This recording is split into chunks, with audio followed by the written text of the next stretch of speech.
How do you hide a city? Not just a building or a street, an entire city. Specifically Paris, the city of light. In 1918, the Great War is raging.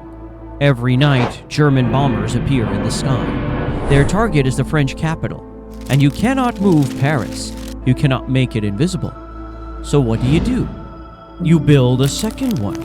A phantom city, a decoy, a masterpiece of illusion, 15 miles away.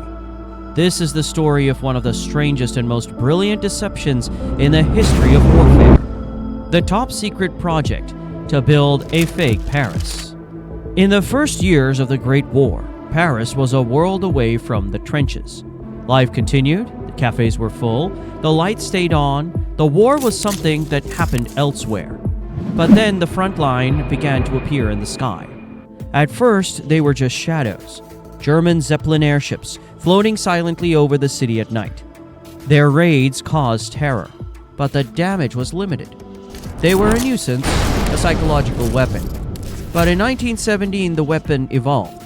The Germans unleashed the Gotha G-4 bomber, a heavy, long-range beast designed for one purpose: to bring the war to the heart of France. The raids became systematic, more frequent, more deadly. Then came the night of January 30th, 1918. A fleet of Gotha bombers descended on the capital. For hours, bombs rained down on the darkened streets. When the sun rose, the city was in shock. Dozens were dead, hundreds were injured. Panic gripped the population. Paris was no longer safe. It was a frontline target, as vulnerable as any trench. The French military's air defenses were struggling. Anti-aircraft guns were inaccurate. Fighter planes could barely find the bombers in the dark. With conventional methods failing, the French high command realized they couldn't just fight the bombers. They had to outsmart them. In February 1918, the French Air Defense Authority, the DCA, approved a top-secret plan. It was a solution born from desperation, and it was brilliantly strange. If you can't hide Paris from the bombers, then give them a different Paris to attack. The plan was to build a full-scale decoy, a phantom city designed to be destroyed. But to create such a grand illusion, they didn't turn to a military engineer.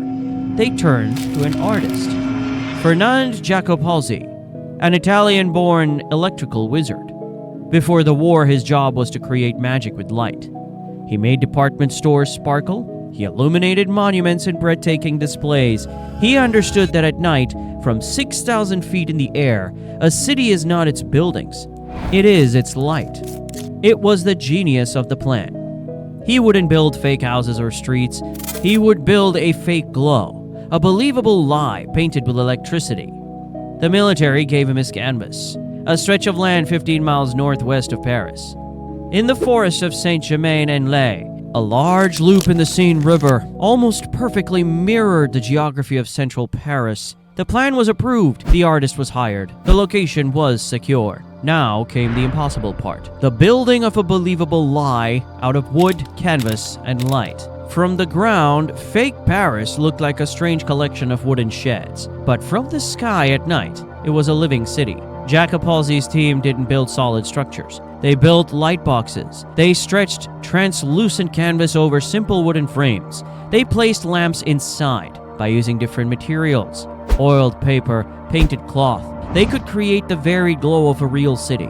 Bright lights for a busy courtyard, a soft yellow for a residential window. White, yellow, and red lamps were placed strategically to create a sense of depth and activity. It was a theatrical set, built for an audience of bomber pilots.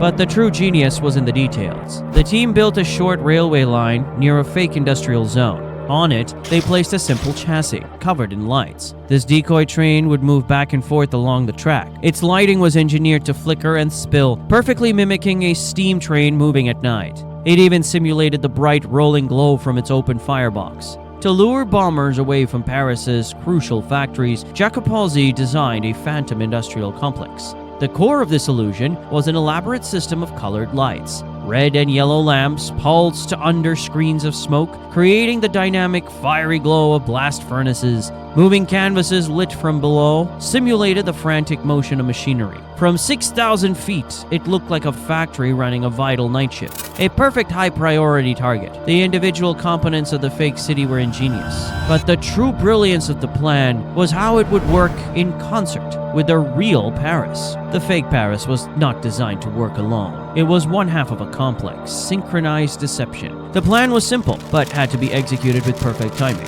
When the air raid sirens blared across the real Paris, the entire city would go into a strict total blackout.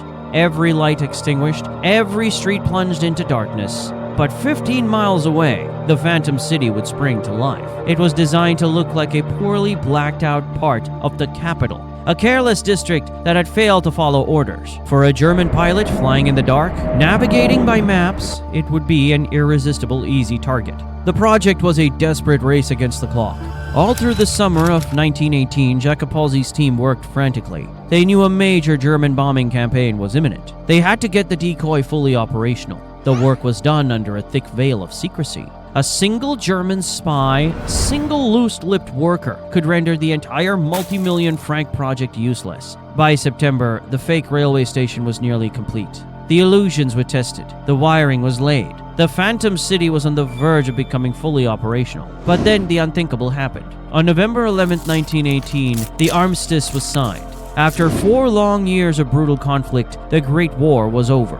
After months of frantic secret work, the Phantom City was ready, but its purpose had vanished overnight. So what happened to this forgotten wonder of the war? The war was over, and with it the need for a Phantom City. The project was dismantled almost as quickly as it was built. The lights went dark, the wooden frames came down, and the strange network of sheds and wires disappeared back into the forests of Saint-Germain and Laye. For 2 years, fake Paris remained a state secret, until 1920, when the magazine L'Illustration revealed the audacious project to a stunned public. For a brief moment, the world learned of the Phantom City. Then it slipped back into obscurity.